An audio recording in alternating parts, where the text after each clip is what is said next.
Kush's movie review. Yes, welcome to Kush's movie review here on Waffle Box. If you are watching a standalone version of this, don't forget, do us a favor and click subscribe. Click the thumbs up button. Leave a little thing in the comments to be like, oh my God, yeah, you're so smart. I agree with everything you said. That'll be much appreciated. But this week's movie is Hidden Strike, a movie about John Cena in bed with his wife, and he secretly farts and then pulls the cover over her bed. Hidden Strike.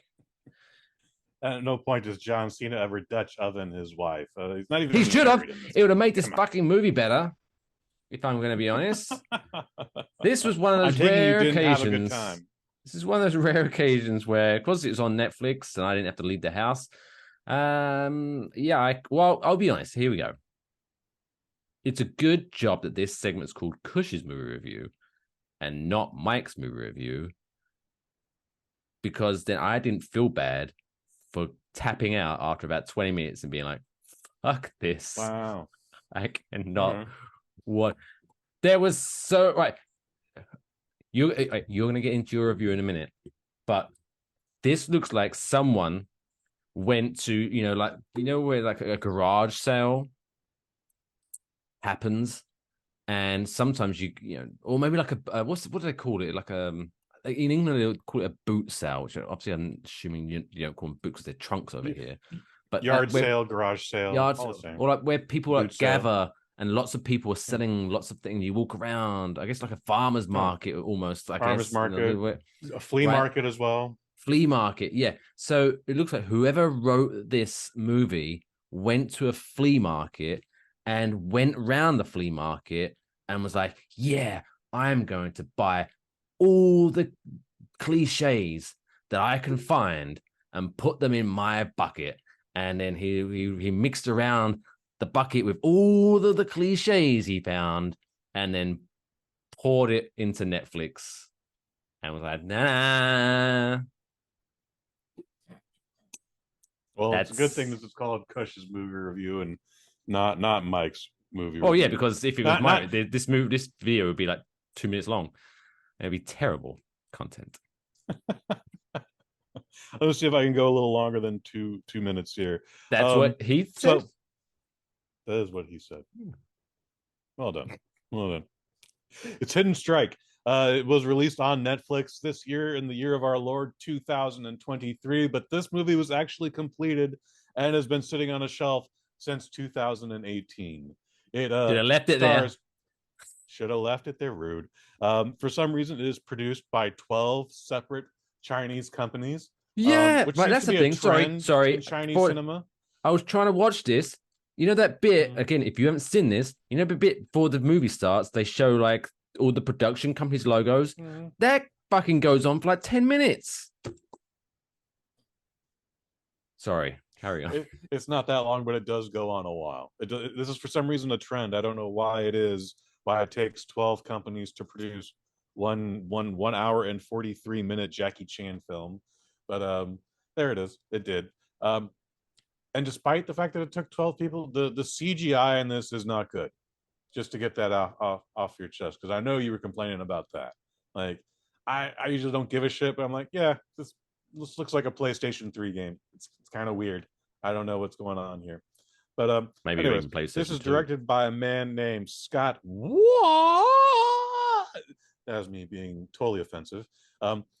You might know him as the director of a movie called Act of Valor that apparently starred nothing but real-life Navy SEALs firing real-life Navy SEAL weapons. And I just went like, why? What could go wrong? What could Alec go Baldwin wrong? Yeah. saw that and said, hold my beer. Yeah, right. Well, they were firing off like things that like disable vans. They were firing off, boats and airplanes, and yet Alec Baldwin got the wrong pistol on the wrong day. Anyways, he's also the director of this summer's upcoming Expendables 4. I am not looking forward to that, but can't be worse than Expendables 3. That's all I'm going to say there. This movie is rated TV 14. It has never seen a theatrical release, so that's why we get the TV rating. And it is written by a man named Arash Amel, who hasn't written anything that you and I have heard of, but he's got a couple upcoming projects that are interesting and completely unrelated from an action genre. It's I have a feeling you and I will actually be covering a movie of his later in the late autumn. TBD, TBD. Like I said, this stars two men with the initials JC. None of them are Jesus Christ, but we do get Oh. Jackie Chan and John Cena, and then also Prelav Azurback, who played Urion Greyjoy, Game of Thrones. He was clearly cast hot off of that, and you know what? He's still a good bad guy. Like I enjoyed the shit out of all of his scenes. He chews up all the scenery in this. Plot's a little wonky. Plot's a little wonky. This takes place in the Middle East. We are still in a conflict, possibly with Saudi Arabia and Afghanistan. Um, I'm not 100% sure where they are in the Middle East, but violence is everywhere. In fact, there's a highway called was it the highway to hell? The There's highway a from hell? Highway of death? highway of Something death or something. stupid. Yeah, Something stupid. brilliant. Mm. John Cena was a private contractor, big military guy. His father was a military guy. His younger fuck up brother is a military guy, and they were all in business. Apparently, dad dies before our story even starts.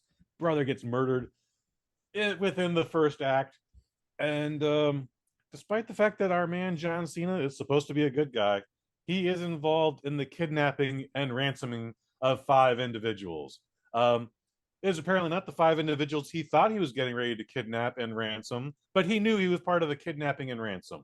However, because he has been adopted by an Afghani village that he's trying to get water for, and he's just taking care of a bunch like 20 little children, Jackie Chan's like, he's all right. Oh, he was teaching the kid to play baseball. Yeah, teaching him to play baseball and saying old McDonald had a farm. Like he's great with the kids. So those are, I think, the most ridiculous things in this. This is a Jackie Chan movie, though, so we don't come here for the plot. We're here for the action, and this isn't a classic. This isn't Drunken Master 2. It's not Rumble in the Bronx. It's not even Who Am I, dude. But this is a fun, entertaining Jackie Chan film. His fight with John Cena found very entertaining. Ended appropriately with before the two of them can kill each other, just the room explodes with gunfire because a third wave has encountered them, and then they have to work together, and that's when they become best friends. So. Yeah, Jackie Chan was about to kill John Cena, and then they realized both their mothers had the same name, and then they became best friends. Well, I don't think we're gonna have anything like that, but the fight is appropriate, dude, because John Cena towers over him by like 2 feet.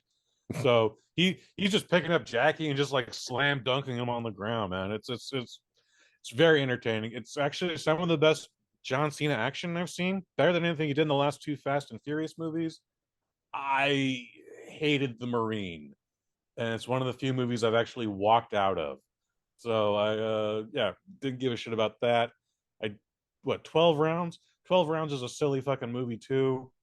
Um, you may not like this movie, Mike Fish, but this is actually John Cena's best action film. I will say that Jackie Chan obviously has a lot to do with that. It's better than the Johnny Knoxville movie. Like again, both these guys are doing their own stunts. So I don't know. Yeah, I enjoyed it. It's again not a classic. It's gonna be very forgettable within the next two films, but I'm giving it a 3 out of 5. Wow, 3 out of 5. Mm-hmm. Right.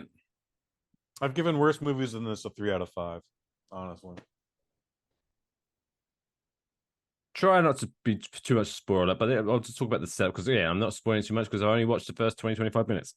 But when it was just so like so John Cena is in like the desert. That's true. And then he makes the joke of like, 'cause he's playing golf. And I got it in the sand. Ah. I thought that was funny. I chuckled. So then his brother shows up and I'm like, hey man, we got a job for you. We want to do his job. And John Cena's like, no, I don't want to do that job. I'm out of that business now. And Mm-hmm. then the guy's, I don't well, want to go hey, kidnapping and ransoming with you dummies. it pays a lot of money. Doesn't this village that you live in need some money to fix it up? And John Cena says, no. And then literally 2 minutes later, John, we need lots of money to fix up this village. Oh no, where else am I gonna get this money? Who fucking saw that coming? And then fucking Jackie Chan is helping doing something. I'm not gonna spoil it, I guess, but and then he randomly sees this young woman and he goes, oh, you're on my bus. And then she's all weird with him.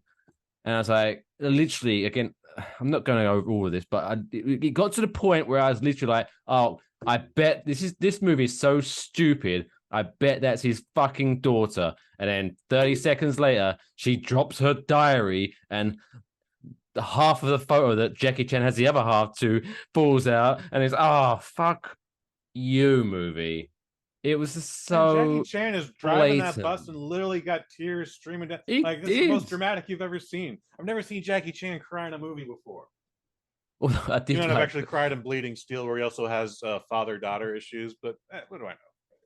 before I did turn off said movie. I did appreciate, and this is for the people watching the video version because I'm about to do some acting here with my face.